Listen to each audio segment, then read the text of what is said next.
Hello students, चलिए अब सीखते हैं प्रश्नावली 2.2 का पहला प्रश्न दिया गया है। निम्नलिखित संख्याओं का अभाज्य गुणनखंडों के गुणनफल रूप में व्यक्त कीजिए। कि इन संख्याओं को आपको इनके अभाज्य गुणनखंडन रूप में व्यक्त करना है। तो चलिए पहली संख्या है 468।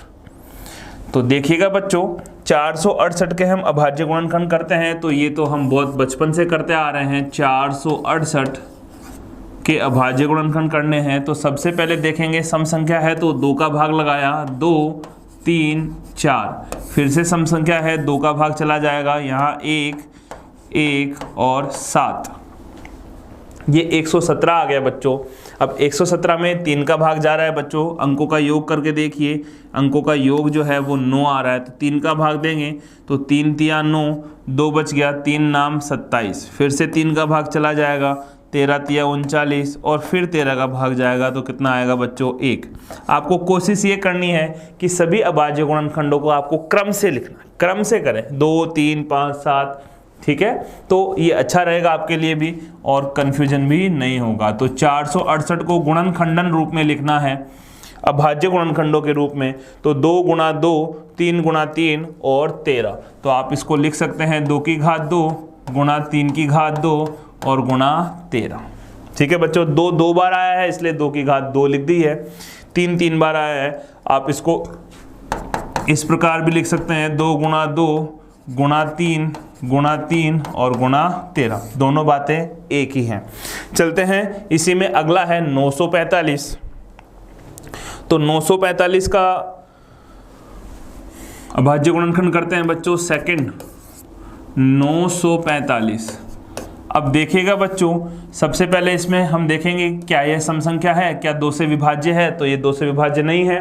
तो 2 के बाद आपको यहाँ 5 दिख रहा होगा तो डायरेक्टली 5 पे नहीं चले जाना है, फिर चले जाएंगे तो बाद में आपको 3 बच जाएगा। देखिए इन अंकों का योग करके देखेंगे, 9 4 5 तो 18 और 18 का 1 और 8 9। तो इसमें 3 का भाग भी पूरा चला जाने वाला है। तो हम यहाँ पर 3 का भाग लगाएंगे बच्चों। 3 का भाग जब लगाएंगे तो 3 तिया 9, 3 एकम 3 और 3 पंजे 15। अभी भी 3 का भाग जा रहा है, देखिएगा आप, 3 एकम 3, 1 में नहीं जा रहा है तो भाग टूट की 0। विशेष ध्यान रखें बच्चों, यहाँ पर बहुत बच्चे गलती कर देते हैं कि 3 एकम 3, 1 में नहीं गया तो 15 में दे दिया, 15 लिख दिया। नहीं बच्चों, भाग टूट की बीच में क्या आएगी, 0 भी आएगी, फिर जाएगा 15 में और 3 पंजे 15। तो ये 0 लिखना ना भूले बच्चों। कई बच्चे जो है ये 0 को छोड़ देते हैं और डायरेक्टली 15 ही लिख देते हैं। तो 15 तिया तो 45 ही होंगे बच्चों। 105 को 3 से गुणा करेंगे तो 315 आपको मिलेंगे। 105 में भी 3 का भाग जा रहा है बच्चों। 3 तिया 9, 1 बच गया, 3 पंजे 15। अब 35 में 5 का भाग जाएगा, इसमें 3 का नहीं जाता, 7 बार और 7 का 7 में 1 बार। तो क्या क्या अभाज्य गुणनखंड आ गए बच्चों, 3 की घात 3, 5 और 7। तो 945 का मान आ गया 3 की घात 3 गुणा 5 गुणा 7। 3 की घात 3 गुणा 5 और गुणा में 7। चलते हैं बच्चों आगे, इसी के अगले प्रश्न की ओर। इसी में आपको आगे पूछा गया है 945 के बाद में 140। तो चलते हैं 140 पे। 140 के अभाज्य गुणनखंड करते हैं बच्चों। तीसरा है 140। तो लिखेंगे 140, यही फॉर्मेट है। 0 है तो 2 का भाग चला जाएगा, ये हो जाएगा आपका 7, 7 दूना 14 और 0 70। चलिए फिर से 2 का भाग लगाएंगे तो बच जाएगा 35। फिर 5 का भाग लगाएंगे 7 और फिर 7 का भाग लगाएंगे तो 1। जब तक भाग लगाते हैं जब तक कि 1 ना आ जाए। तो अभाज्य गुणनखंड क्या क्या आ गए बच्चों 140 के, ये आ गया 2 गुणा 5 गुणा 7। और आप इसको क्या लिख सकते हैं, इसको लिख सकते हैं 2 की घात 2 गुणा 5 गुणा 7। चलते हैं इसी के नेक्स्ट पर 38 25। 38 25 के अभाज्य गुणनखंड देखिए बच्चों। 38 25 तो 2 से तो भाग जाएगा नहीं क्योंकि विषम संख्या है। 3 से चेक कीजिए। 3 से चेक करने का क्या तरीका है बच्चों, 3 से चेक करने का तरीका है कि सभी अंकों को योग कीजिए। क्या 3 से विभाज्य है?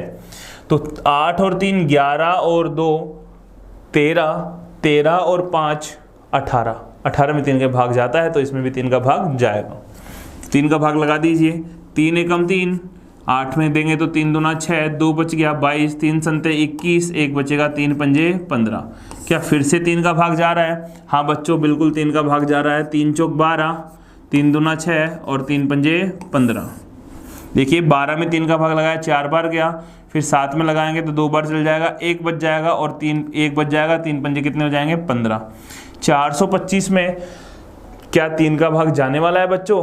तो देखिए जोड़ करके देखिए, 4 और 2 6, 6 और 5 कितने होते हैं? 11। 11 में 3 का भाग नहीं जाता है तो इसमें भी 3 का भाग नहीं जाएगा।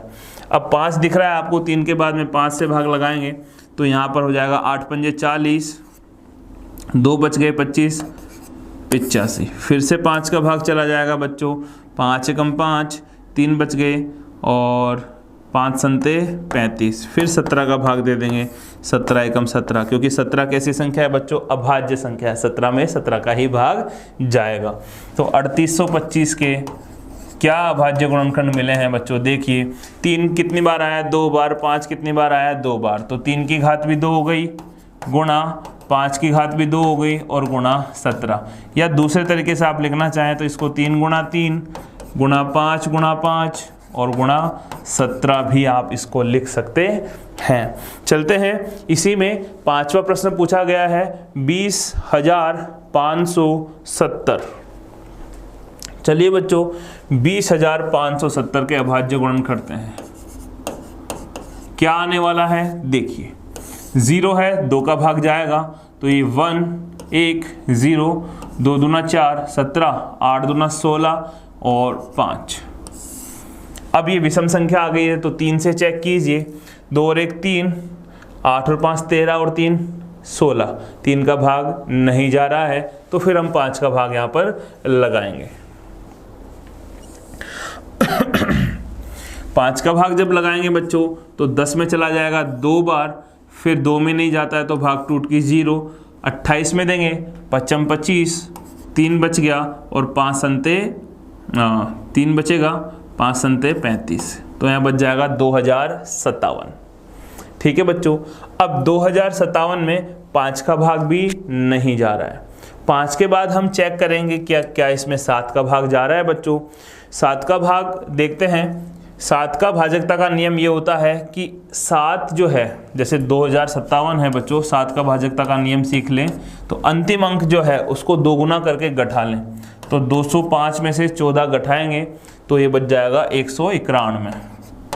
फिर अगर आपको बड़ी संख्या मिल रही है तो फिर अंतिम अंक को 2 गुना करके घटा लें तो 19 में से 2 घटाएंगे तो कितना बचेगा यहाँ पर? 17। क्या 17 में 7 का भाग जाता है? नहीं जाता है बच्चों। तो यहाँ 2057 में भी भाग नहीं जाने वाला है। आगे देखते हैं, 7 के बाद में आप चेक करेंगे 11 के लिए। तो बच्चों 11 का क्या नियम होता है? 11 का नियम होता है कि एकांतर अंकों का योग कीजिए। तो 2 और 5 7 और 0 और 7 7। तो 7 में से 7 घटाएंगे, अंतर करेंगे तो 0 आ रहा है। तो बच्चों इसमें 11 का पूरा पूरा भाग जाने वाला है। तो अब 5 के बाद में 11 का भाग यहाँ पर हम लगाएंगे। तो 11 एकम 11, 9 बच गए, कितने हो गए बच्चों? 95। 11 8 88, 88 और 95, 95 से 88 घटाएंगे तो 7 और 11 7 77। तो देखिए बच्चों 11 का पूरा पूरा भाग यहाँ पर चला गया है। फिर से 11 का भाग देंगे तो 11 का भाग फिर से चला जाएगा बच्चों।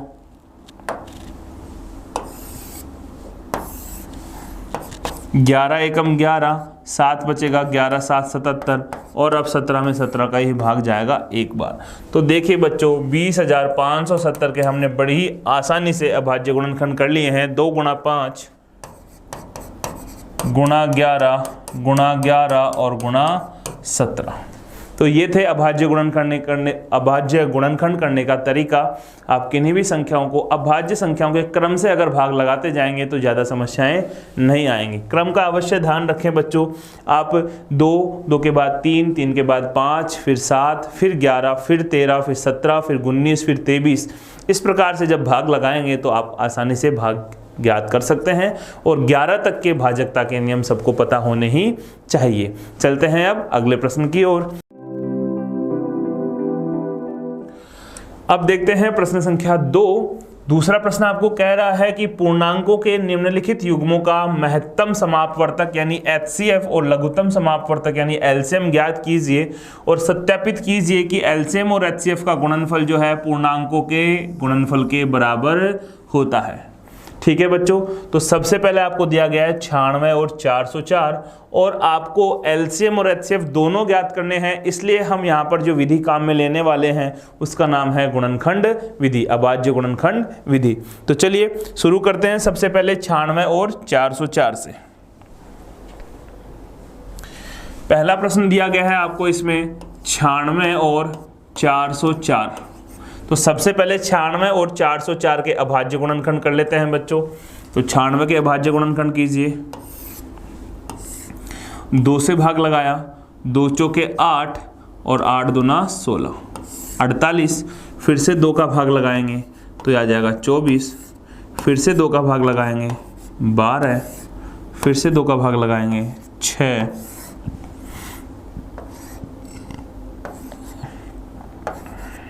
3 का भाग लगाएंगे 1। तो कितना आ गया बच्चों? 1 2 3 4 5, 2 की घात 5 यानी 96 के गुणनखंड लिख देंगे 2 की घात 5 गुणा 3। साथ ही हम 404 के भी गुणनखंड यहाँ पर ज्ञात कर लेते हैं, फिर दोनों को एक साथ लिखने की कोशिश करते हैं। चलिए बच्चों,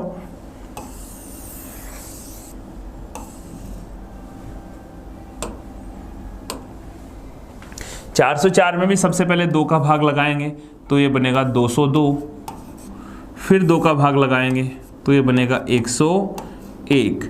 और ध्यान दीजिएगा बच्चों, 101 जो होती है अभाज्य संख्या होती है, तो 101 में 101 का ही भाग जाने वाला है, यहाँ पर बच जाएगा 1। 1001 अभाज्य संख्या नहीं है बच्चों, 1001 में तो 7 का पूरा पूरा भाग जाता है, लेकिन 101 अभाज्य संख्या है, ये थोड़ा सा ध्यान रखना पड़ेगा आपको। अब दोनों गुणनखंड आ गए हैं, दोनों गुणनखंडों को हम आगे लिख लेते हैं। तो देखिए बच्चों, 96 का क्या आया है? 96 के गुणनखंड जो आए हैं वो है 2 की घात 6 गुणा 2 की घात 6 गुणा 3, और 404 के जो गुणनखंड आपको मिले हैं बच्चों वो हैं 2 की घात 2 और गुणा 101, यही आया है बच्चों। अब HCF क्या होता है बच्चों? HCF होता है उभयनिष्ठ गुणनखंडों की न्यूनतम घातें। HCF होता है बच्चों उभयनिष्ठ,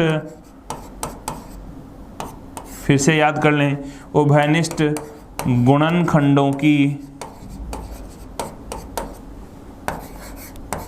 न्यूनतम घातें, और LCM होता है सभी गुणनखंडों की अधिकतम घातें। तो चलिए सबसे पहले हम HCF लिखते हैं। तो HCF यहाँ पर देखिए सिर्फ एक ही गुणनखंड उभयनिष्ठ है, वो है 2, ऊपर 2 की घात 6 है, नीचे 2 की घात 2 है, तो 2 की घात 2 यानी कि 4 इसका HCF होगा। LCM कितना होगा बच्चों? आपको सभी घातें लेनी हैं, उच्चतम घातें, तो 2 की घात 6 गुणा 3 और गुणा 101, ये आ गया आपके पास LCM बच्चों। अब क्या करना है आपको उत्तर की इसकी सत्यता की जांच करनी है कि जो 2 संख्याएं हैं A और B, A गुणा B बराबर HCF गुणा LCM। तो चलिए HCF और LCM का गुणन कीजिए, क्या संख्याओं के गुणनफल के बराबर आ रहा है? तो HCF है 4 और गुणा LCM है 2 की घात 6, 2 की घात 6 गुणा 3 और गुणा 101। तो देखिए 4 को 101 से गुणा करेंगे तो ये बन जाएगा 404, 2 की घात 6 को हम गुणा करेंगे 32, ये हो जाएगा 32 और ये गुणा 3, तो ये हो जाएगा 404 गुणा 32 दिया 96। क्या यही संख्याएं हैं बच्चों? बिल्कुल यही संख्याएं थी, 96 गुणा 404। तो LCM और HCF को हमने गुणा किया है और ये किसके बराबर आ गया है? ये आ गया है आपकी संख्याओं के गुणनफल के बराबर।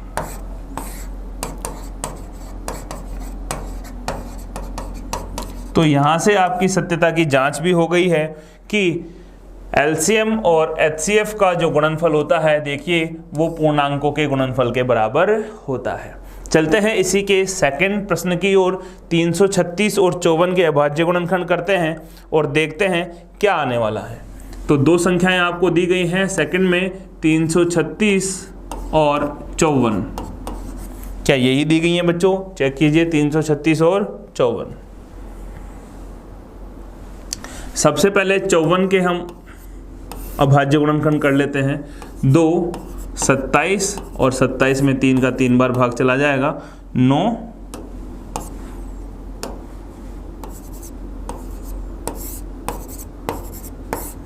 तो ये 2 गुणा 3 की घात 3 हो गया है। अब 336 के कर लीजिए बच्चों।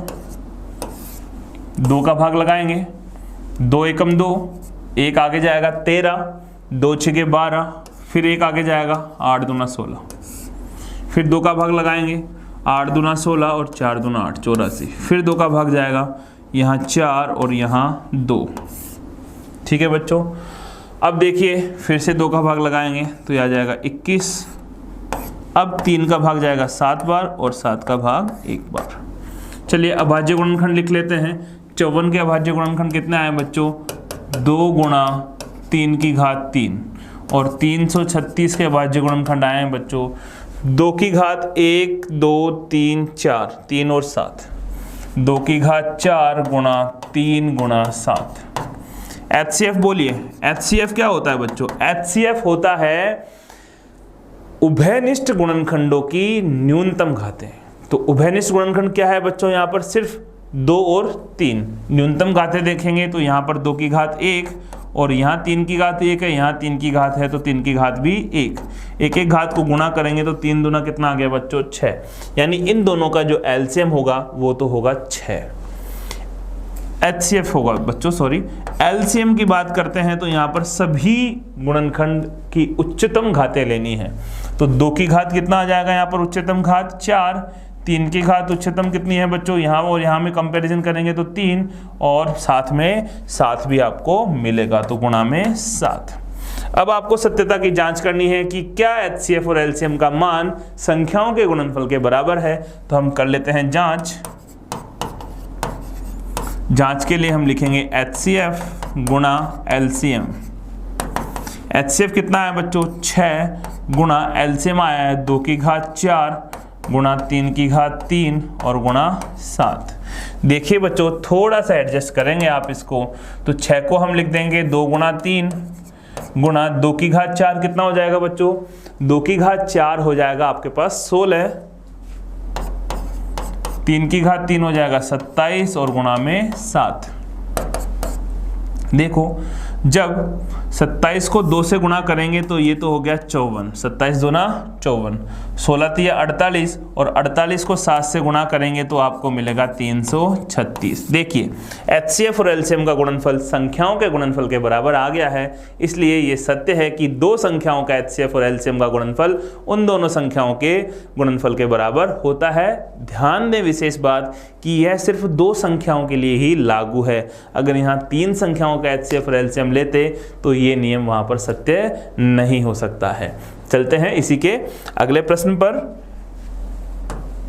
देखिएगा बच्चों अगला प्रश्न क्या है? 90 और 144। तो चलिए अभाज्य गुणनखंड करते हैं तीसरे के। ये है आपका 90 और 144।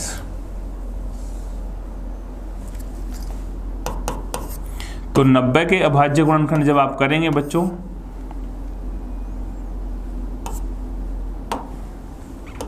तो क्या मिलने वाला है? सबसे पहले 2 का भाग लगाएंगे 45, फिर 3 का भाग लगाएंगे 15, फिर 3 का भाग लगाएंगे 5, फिर 5 का भाग लगाएंगे 1। ठीक है बच्चों, 144 की कर लीजिए। 2 72, 2 36, 2 18, 2 9 3 1। ठीक है बच्चों, भाग आसानी से लगा सकते हैं। अब तो हम बड़े बच्चे हो गए, ये तो बचपन की बातें हैं। अभाज्य गुणनखंड करना तो ये तो आसानी से किए ही जा सकते हैं। तो 90 बराबर क्या आ जाएगा बच्चों? 90 बराबर होगा 2 गुणा 3 गुणा 3 गुणा 5। तो इसको लिख देंगे 2 गुणा 3 की घात 2 और गुणा 5। 144 को क्या लिखेंगे बच्चों? 2 की घात कितनी आएगी? 4। 2 की घात 4 है और 3 की घात 2 है, तो 2 की घात 4 और गुणा 3 की घात 2। चलिए बच्चों, सबसे पहले लिखते हैं एलसीएम। एलसीएम कितना आने वाला है? सभी गुणनखंडों की अधिकतम घातें या उच्चतम घातें। तो यहाँ पर 2 की घात 1 है, यहाँ 4 है, तो 2 की घात 4 आ जाएगा एलसीएम में। 3 की घात 2 है और 3 की घात 2 है, तो ये समान है, तो 3 की घात 2 आ जाएगा और यहाँ से 5 की घात 1 आ जाएगा। ये तो हो गया एलसीएम। एचसीएफ की बात करें बच्चों, तो एचसीएफ कितना हो जाएगा? उभयनिष्ठ गुणनखंडों की न्यूनतम घातें। तो यहाँ पर 2 है, 2 की घात 4 है, तो सिर्फ 2 ही उभयनिष्ठ होगा। यहाँ 3 की घात 2 दोनों जगह है, तो ये उभयनिष्ठ हो जाएगा 3 की घात 2। तो ये 9 दूना 18। एचसीएफ तो कितना आ गया बच्चों? 18। और एलसीएम आ गया है। ये दोनों का गुणनफल संख्याओं के गुणनफल के बराबर आना चाहिए, तो गुणा कर देते हैं। एचसीएफ गुणा एलसीएम, ये जांच हो जाएगी आपकी। एचसीएफ है 18, या आप टुकड़ों में भी लिख सकते हैं, गुणा एलसीएम है 2 की घात 4 गुणा 3 की घात 2 और गुणा 5। 18 गुणा 2 की घात 4 हो जाएगा 16, 3 की घात 2 है बच्चों, ये ध्यान से समझिएगा, ये है 3 की घात 2, तो ये हो गया 9 और गुणा 5। देखिए बच्चों, फिर से हम क्या कर सकते हैं, यहाँ पर आप लिख सकते हैं यहाँ से 9 पंजे 45। 18 को हम क्या 2 गुणा 9 लिख सकते हैं, 2 गुणा 9 और गुणा 16 और गुणा 9 पंजे 45। 45 को 2 से गुणा कीजिए, 2 गुणा 45, ये तो हो गया 90, और 16 को 9 से गुणा करेंगे तो 16 नाम 144। ये आ गई आपकी दोनों संख्याओं का गुणनफल एचसीएफ और एलसीएम के गुणनफल के बराबर होता है। चलते हैं आगे। अब देखते हैं प्रश्न संख्या 3। तीसरा प्रश्न है, अभाज्य गुणनखंड विधि द्वारा निम्नलिखित पूर्णांकों का महत्तम समापवर्त्य एवं लघुत्तम समापवर्त्य ज्ञात कीजिए। गुणनखंड विधि द्वारा आपको इनका एलसीएम और एचसीएफ ज्ञात करना है। इसमें आपको 6 प्रश्न दिए गए हैं। तो सबसे पहले पहला प्रश्न देखते हैं बच्चों। पहला प्रश्न है 12, 15 और 21 का एलसीएम और एचसीएफ आपको ज्ञात करना है। तो पहले प्रश्न में जो संख्याएं दी गई हैं बच्चों, वो है आपके पास 12, 15 और 21। तो सबसे पहले हम 12 के अभाज्य गुणनखंड देखते हैं बच्चों। तो 12 के अभाज्य गुणन 4 गुणा 3 और 4 के हो जाएंगे 2 गुणा 2। तो 2 की घात 2 और गुणा में कितना आ जाएगा बच्चों? 3। 4 तिया 12। 15 के अभाज्य गुणन अगर हम देखेंगे, दूसरी संख्या है 15, तो 15 के अभाज्य गुणन हो जाएंगे 3 गुणा 5, 5 तिया 15। और तीसरी संख्या है 21, तो 21 के अभाज्य गुणनखंड जो होंगे बच्चों आपके पास, देखिएगा 21 के अभाज्य गुणनखंड आपको मिलने वाले हैं यहाँ पर 7 और 3, यानी 3 गुणा 7, 7 तिया 21। तीनों के अभाज्य गुणनखंड लिखने के बाद हमें क्या करना है बच्चों? सबसे पहले हम लिखेंगे एलसीएम और एचसीएफ। तो एलसीएम में क्या लेते हैं बच्चों? लघुत्तम समापवर्त्य में जो चीज़ ली जाती है वो होती है प्रत्येक गुणनखंड की अधिकतम घातें। तो प्रत्येक गुणनखंड, तो सबसे पहले 2 से चालू करेंगे, तो 2 की घात 2 है और जगह 2 है नहीं, तो यहाँ पर 2 की घात 2 आ जाएगा, गुणा फिर 3 पे आएंगे तो 3 की घात 1, 3 की घात 1 और 3 की घात 1, तो 3 की घात 1 आ जाएगी।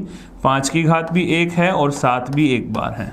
तो ये सब चीज़ें एलसीएम में आएंगी। एलसीएम में लेते हैं हम प्रत्येक गुणनखंड को और उसकी अधिकतम घात। उसके बाद हम एचसीएफ लिखेंगे बच्चों, महत्तम समापवर्त्य। और एचसीएफ हमें पता है, एचसीएफ क्या होता है बच्चों? उभयनिष्ठ, केवल और केवल उभयनिष्ठ गुणनखंडों की न्यूनतम घातें। तो यहाँ पर देखेंगे आप बच्चों कि जो उभयनिष्ठ गुणनखंड है वो सिर्फ एक ही गुणनखंड ऐसा है जो तीनों में उभयनिष्ठ है, और वह है 3। तो एचसीएफ कितना हो जाएगा बच्चों? एचसीएफ इस केस में आ जाएगा 3। तो इनका एलसीएम तो ये होगा और एचसीएफ ये होगा। आप इसको गुणा करके भी लिख सकते हैं। ये हो जाएगा 2 की घात 2 4, 4 पंजे 20 और 7 तिया 21। 21 को 20 से गुणा करेंगे तो ये बन जाएगा आपके पास 21 दूना 42, 420। ठीक है बच्चों, तो एलसीएम तो हो गया है 420 और एचसीएफ आ गया है 3। इसी कड़ी में अगला प्रश्न देखते हैं बच्चों। सेकंड दिया गया है 24, 15 और 36। तो सेकंड क्वेश्चन जो आपको दिया गया है वो है 24, 15 और 36। देखिएगा बच्चों, 24, 15 और 36। तो सबसे पहले हम 24 के अभाज्य गुणनखंड लिखेंगे। 2 का भाग लगाएंगे 12, फिर 2 का भाग लगाएंगे 6, फिर 2 का भाग लगाएंगे 3। आप अभाज्य गुणनखंड इस प्रकार नहीं लिख सकते हैं तो आप इस प्रकार भी ज्ञात कर सकते हैं। 12 सबसे पहले 24 है बच्चों, तो 24 में 2 का भाग जाएगा,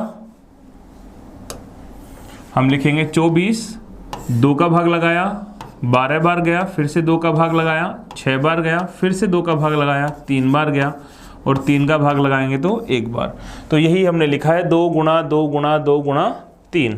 उसके बाद में दूसरा गुणनखंड है बच्चों 15, तो 15 के तो आसानी से आप लिख सकते हैं 3 गुणा 5, 2 का भाग जाएगा नहीं, 3 गुणा 5। और तीसरी संख्या है बच्चों 36।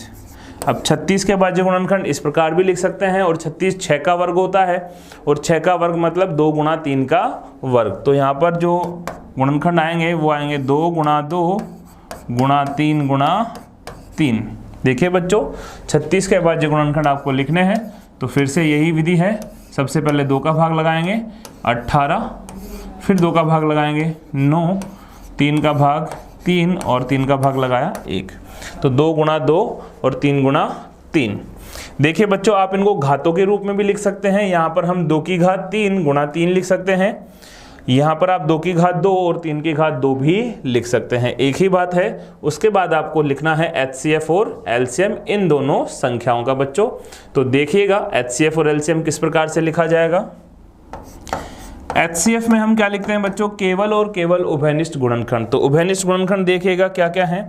यहाँ पर 2 की बात करें तो 2 की घात 3 है, यहाँ 2 है ही नहीं, तो 2 उभयनिष्ठ होगा ही नहीं। चलिए 2 को छोड़ देते हैं। उसके बाद 3 की बात करते हैं तो 3 यहाँ पर 1 बार है, यहाँ पर भी 1 बार है, और यहाँ 2 बार है, तो 1 ही बार उभयनिष्ठ आएगा।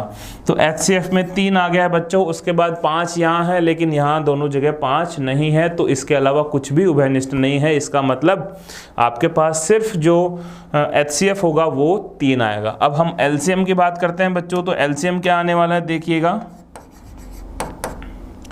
LCM के लिए आप क्या करेंगे बच्चों, सभी गुणनखंडों की उच्चतम घातें आपको लिखनी है। तो सबसे छोटा गुणनखंड 2 है, और 2 की घात 3 और 2 की घात 2, तो उच्चतम घात आ जाएंगी 2 की घात 3 गुणा, फिर 3 को देखेंगे तो 3 की घात 1, 3 की घात 1 और 3 की घात 2, तो आ जाएंगी 3 की घात 2। और इसके अलावा एक गुणनखंड और बच गया है 5, इसको भूलना नहीं है बच्चों। सभी गुणनखंड आपको लेने होते हैं LCM में। तो ये आ जाएगा आपका LCM, और HCF होगा 3। चलते हैं इसी कड़ी में इसके अगले प्रश्न पर।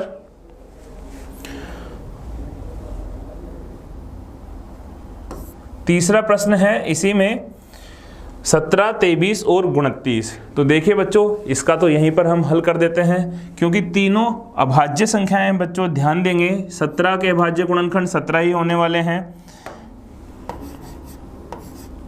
23 का अभाज्य गुणनखंड 23 ही होगा, और 29 का अभाज्य गुणनखंड 29 ही होगा, क्योंकि ये सभी अभाज्य संख्याएं हैं। तो इनके गुणा में हम हमारी तरफ से सब में 1 तो लगा ही सकते हैं बच्चों। जब तीनों संख्याओं में या दोनों संख्याओं में जिनका भी HCF और LCM फाइंड करना है आपको, उनमें कुछ भी उभयनिष्ठ नहीं है, तो उनमें 1 तो उभयनिष्ठ होता ही होता है। तो यहाँ पर HCF तो कितना आ जाएगा बच्चों, HCF होगा, कुछ भी उभयनिष्ठ नहीं है, कुछ भी उभयनिष्ठ नहीं है, इसका मतलब 1 तो उभयनिष्ठ होगा ही होगा। तो HCF तो आ जाएगा आपके पास 1। और LCM में क्या आने वाला है बच्चों, LCM में तीनों ही जो संख्याएं हैं वो गुणा में आ जाएंगी, 17 गुणा 23 और गुणा 29, क्योंकि इन तीनों में कुछ भी उभयनिष्ठ नहीं है, इसलिए HCF 1 होगा और LCM एज इट इज ये का यही बन जाएगा।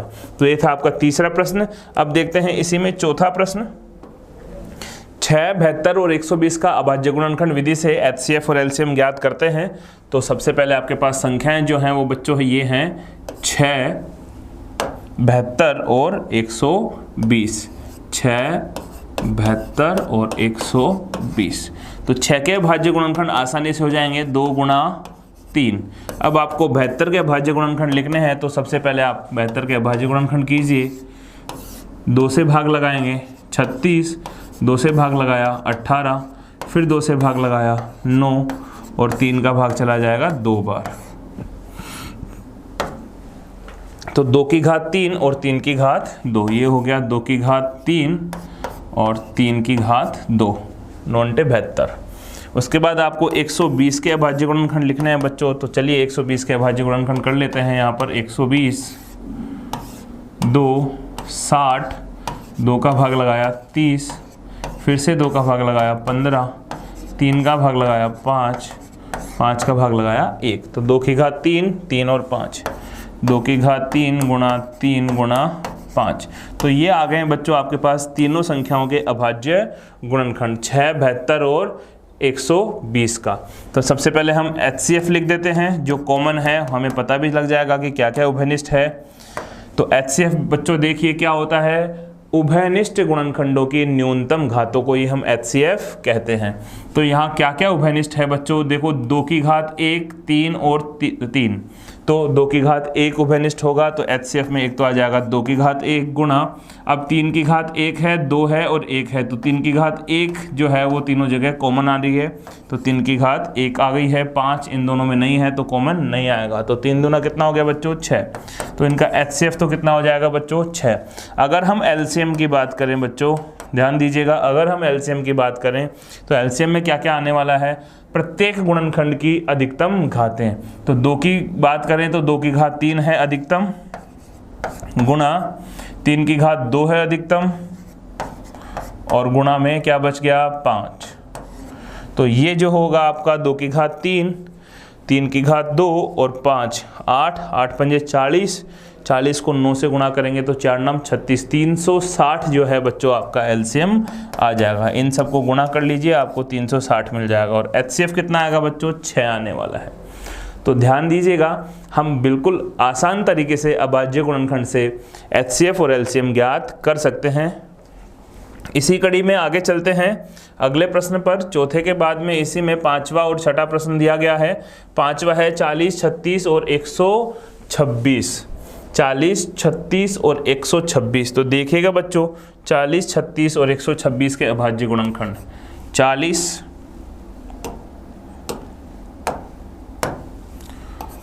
36 और 126। तो सबसे पहले 40 के अभाज्य गुणनखंड कीजिए बच्चों, साइड में कर लेते हैं। 40 के अभाज्य गुणनखंड करेंगे तो 2, 20, 2, 10, 2, 5 और 5 एकम 5, 2 की घात 3 और गुणा 5 की घात 1। चलिए अब 36 के गुणनखंड लिख देते हैं। तो 36 के गुणनखंड 2 की घात 2 गुणा 3 की घात 2, 6 छंगे 36, और 6 को 2 गुणा 3 लिख देंगे तो 2 बार 2 2 घात हो जाएंगी। फिर आगे है आपके पास 126, ध्यान दीजिएगा बच्चों 126, 126 के अभाज्य गुणनखंड करेंगे तो क्या मिलने वाला है आपको, देखिएगा 2 से भाग लगाएंगे तो ये बन गया 63। फिर किससे भाग जाएगा बच्चों, 3 से भाग जा रहा है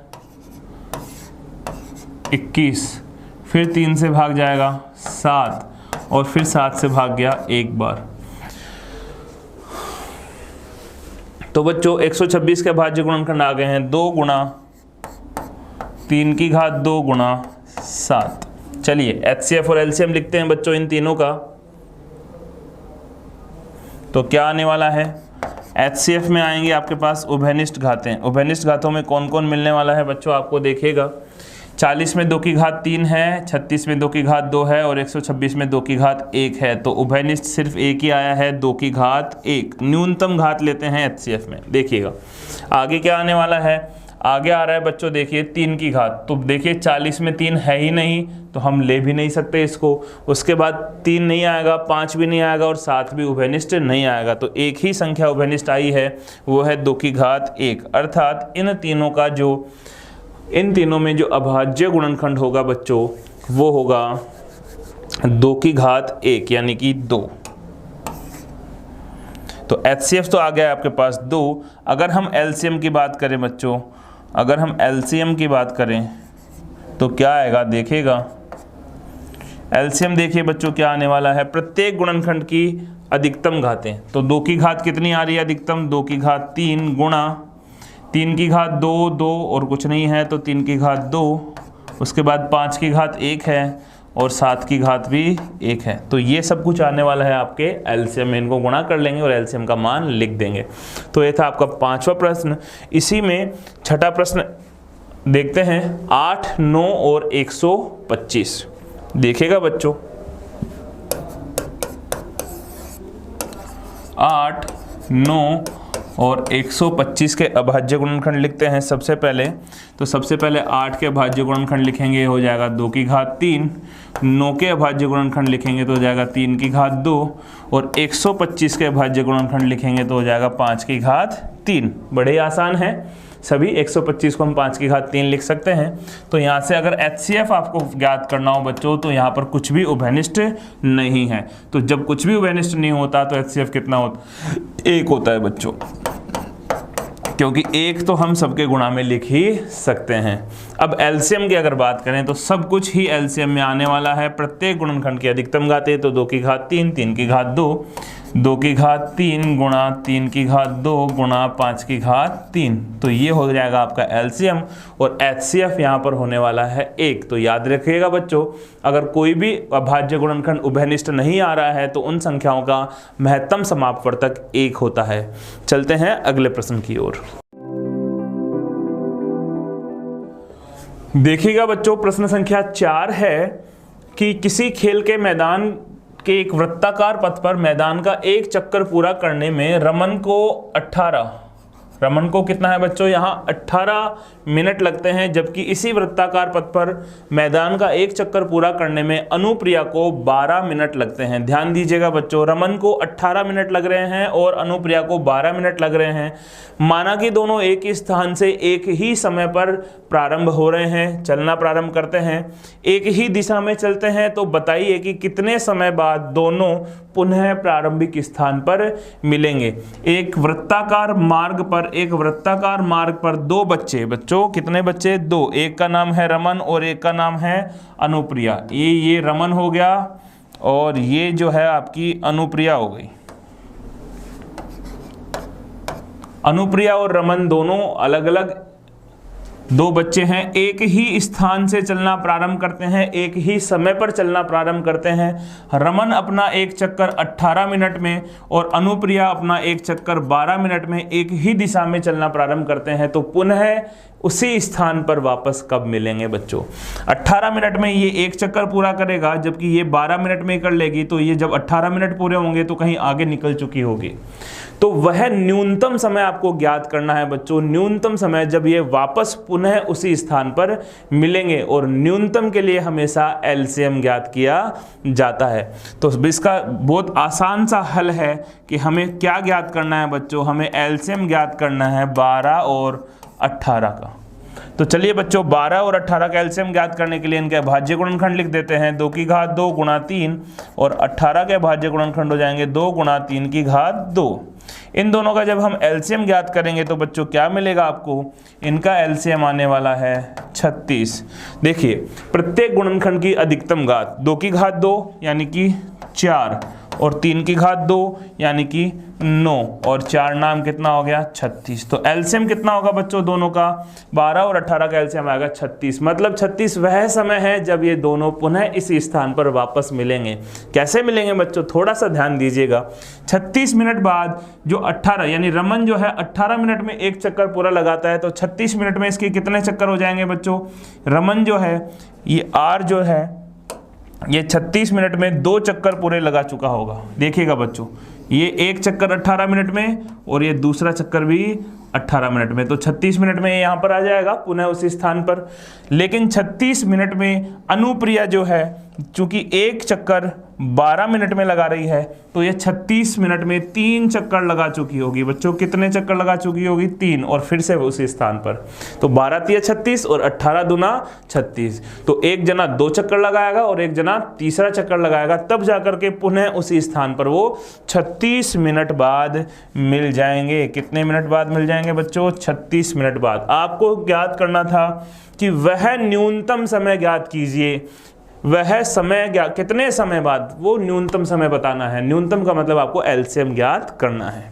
चलते हैं अगले प्रश्न की ओर। प्रश्न संख्या 5 बहुत ही अच्छा प्रश्न है बच्चों, देखिएगा।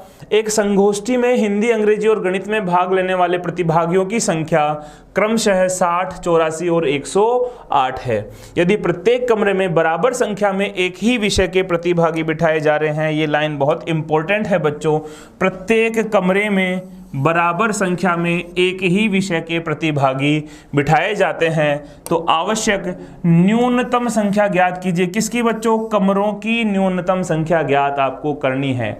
तो अब यहाँ पे कंफ्यूज नहीं होना है बच्चों, आपको ये नहीं कि न्यूनतम देखते ही हमें एलसीएम ज्ञात कर लेना है। बच्चों हमें पूछा तो कमरों की संख्या है, लेकिन दी क्या गई है? ये 60, 84 और 108 कमरों की संख्या नहीं है, ये है प्रतिभागियों की संख्या। बच्चों किसकी संख्या है? प्रतिभागियों की संख्या। अगर ये कमरों की संख्या होती तो हम एलसीएम ज्ञात कर लेते, लेकिन बच्चों ध्यान दीजिएगा कि न्यूनतम कमरों की जरूरत है आपको। कम से कम कमरों में कम से कम कमरों की आवश्यकता कब होगी? जब हम अधिक से अधिक उसमें प्रतिभागियों को बिठा देंगे, और अधिक से अधिक का मतलब होता है महत्तम समापवर्तक, और बराबर संख्या में बिठाना है, और वो भी प्रत्येक विषय के। यानी एक कमरे में हिंदी के ही होने चाहिए, और वो भी बराबर संख्या में होने चाहिए हर कमरे में। तो सबसे पहले आपको ज्ञात करना पड़ेगा HCF। क्या ज्ञात करना पड़ेगा बच्चों? HCF ज्ञात करना पड़ेगा। किस किस का?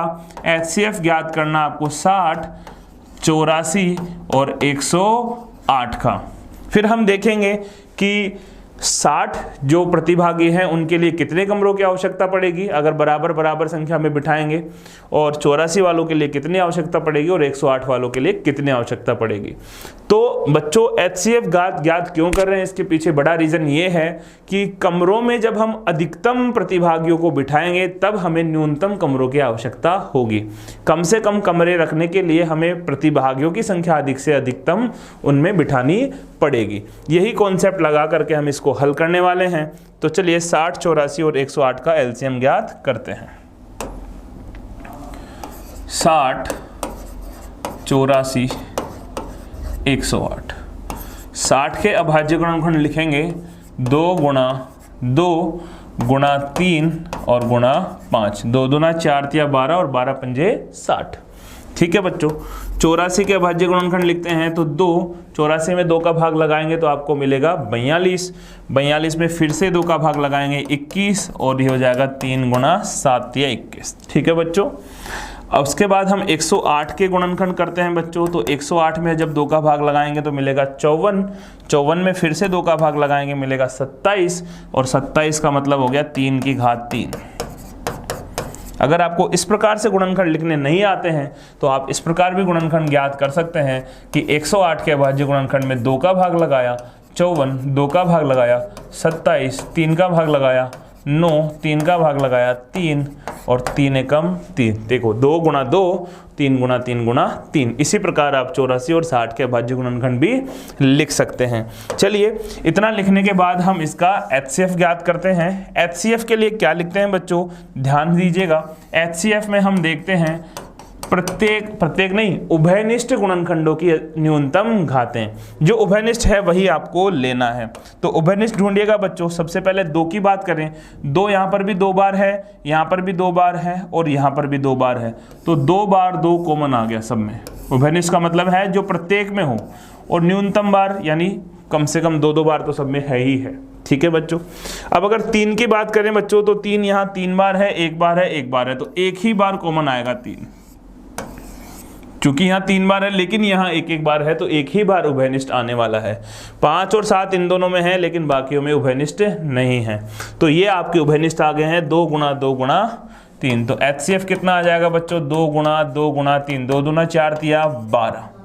यानी 12 क्या है बच्चों?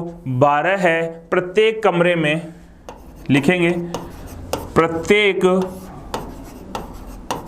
कमरे में अधिकतम प्रतिभागियों की संख्या।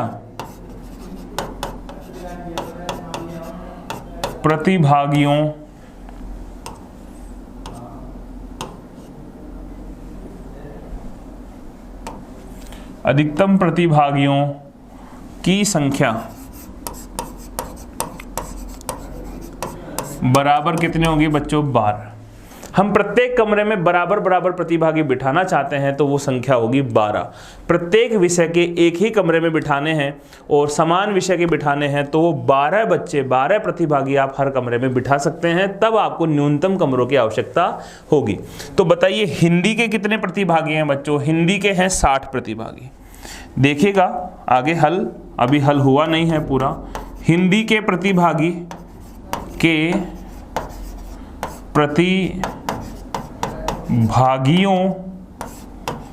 के लिए आवश्यक कमरे